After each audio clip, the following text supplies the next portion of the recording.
दोस्तों हम भिलाई से निकल चुके हैं। ये देखिए भिलाई से निकल चुके हैं हम लोग दुर्ग के लिए। ये हमारा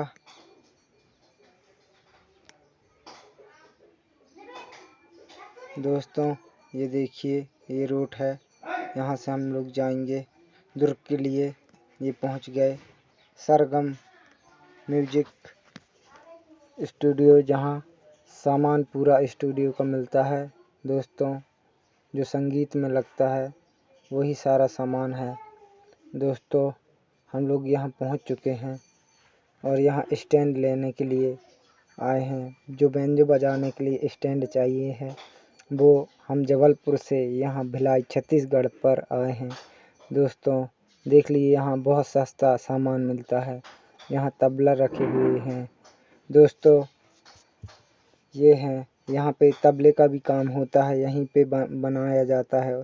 देख लीजिए दोस्तों, और ये कीबोर्ड बना रहे हैं दोस्तों। ये आगे ये हमारा धर्मेंद्र मरकाम जी हैं। देख लीजिए बैंजो मास्टर ये हैं, धर्मेंद्र मरकाम जी हैं।